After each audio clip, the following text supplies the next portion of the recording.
The Legend of Zelda, a series loved by many, and whose secrets are known to few. Yes, there have been tales told of Ura Zelda and of Zelda Gaidens, but there is one game that not many know of. The only Zelda legend to truly be forgotten. This is the tale of the only Zelda game that we know was cancelled. A game that, unlike its sisters, was left on the cutting room floor. This is how the mystical seed of courage was lost.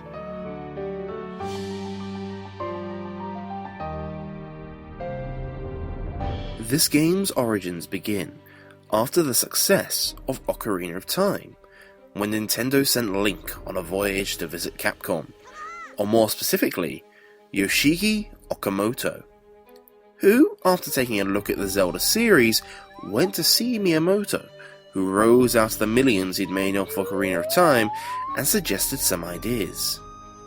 His main one was remaking the original Zelda game for the Game Boy. Miyamoto took the idea instantly, and then suggested, hey, they could remake Adventure of Link too. In fact, why stop there? They can make another one, and another one, and another one? By the end of the discussion, a total of 6 Zelda games for the Game Boy were put into development. Very quickly they realised, maybe we've been a tad hopeful, and decided to cut out the Adventure of Link remake, and one of the other Zeldas. The idea was you could play the first Zelda, and then the others in any order you wanted. But then the developers themselves didn't want to remake the original Zelda, and some of them went off to start the new games instead. They were pretty eager. But then, they began to run into even more problems. See, Nintendo and Capcom's development styles are miles apart. While Nintendo go for the gameplay first, and then figure out the whole story thing later, Capcom on the other hand were all, look at all this lore we've got! Let's add to that! So every time the story changed, they had to rework all the maps, and all the scenarios, and make it all slot together.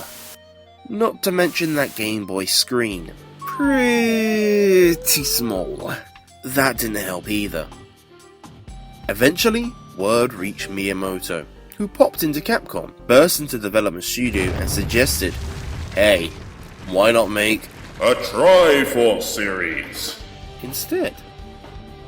Get rid of the remake completely and just make 3 Link's games. Each chapter would focus on a different aspect of the Triforce, with a different style of gameplay. They would also focus around one specific character, an Oracle. Now at this point you probably realise, the result of these games was the Oracle of Ages and the Oracle of Seasons, and those Oracles were Din, Nayru, and Farour. Only 2 of these got a game though. So what happened to the final entry? Well, have you ever wondered why there's a rather random goal of getting a seed from a giant talking tree in both of the Oracle games? Well, before they were the Oracle of Seasons and Ages, they were the Mystical Seed Trilogy, and this was a leftover from that era. Seasons was the Mystical Seed of Power, and was built from the remake they were originally working on. You can still see a lot of similarities between the two. The story was a tad different though. Zelda, not Din, was responsible for the seasons, and the game would have been set in Hyrule. Ganon then steals the Triforce of Power, and Zelda, sending the unmanaged seasons into chaos. The Rod, meanwhile, with the entire Hyrule Castle, have decided to go to another dimension, for funsies, known as Ula. I think. I'm not quite sure how you say that. Link would then have to travel between the 2 worlds to find the Triforce pieces. You can see the remains of this concept with Subrosia. The Mystical Seed of Wisdom, or rather the Oracle of Ages, used a completely different gameplay theme than what we eventually got. Instead of time travel, it utilised the fact that it was been made on the Game Boy Color, similar to the Color Dungeon of Link's Awakening. Nayru did not yet have her heart, instead possessed the magic paintbrush. There's even some concept art of her using it in the Hyrule Historia. As for the long-lost Mystical Seed of Courage, it was pretty much doomed from the offset. developers were finding this game the hardest to make, and even planned to release it months after the first two, to give themselves a tad more time. Nairu's time-travelling harp more likely belonged to Farore when she had her own game, but the Seed of Courage time travel would have been a tad different.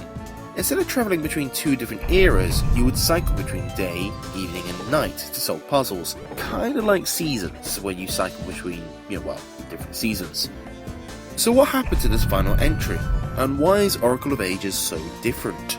Well, Capcom began to have trouble in coordinating the three games into one narrative, particularly since the games could be played in any order, meaning characters met in Hyrule in one game would need to recall specifically what Link did in others, and what tasks he did and didn't do. So wanting to avoid the headache of doing this, they decided the best option was to cut out the third chapter completely. In fact, it could be said that both Wisdom and Courage got the boot, and yet combined at the same time. While the time travel mechanic was indeed transferred to Wisdom, it bared little relation to the original idea. Instead of times of day, it was now hundreds of years. They basically took the two worlds concept from Seasons and just went a little bit further with it here. And so the Seed of Courage and the Magic Paintbrush never saw the light of day. The games changed to the Oracle series, and while they didn't lose the linking aspect, they changed the setting from Hyrule to two different worlds, to solve the characters not recognising Link, aside from some key ones. Ironically, Farore did make a vastly reduced role as the Oracle of Secrets, her entire game itself pretty much being a secret. That being said, the game has not been forgotten. Capcom would again take up the role of making a Zelda game years later with the Minish Cap, in which the Oracles are looking for a house each. Oddly enough, you can only build two houses, meaning at least one Oracle will be left without one. That's all for this episode. Thanks for watching. Hey, did you guys know I've got a Twitter? I didn't either. In fact, I forgot about it for a long time. But now, I'm going to use it. And there I'll give you guys regular updates and ask for your feedback, so make sure to follow it. If you want to see some other videos, hit those thumbnails. Oh, and yeah, click that old subscribe button if you want. It'll keep you updated on new videos. Thanks for watching. See you next time.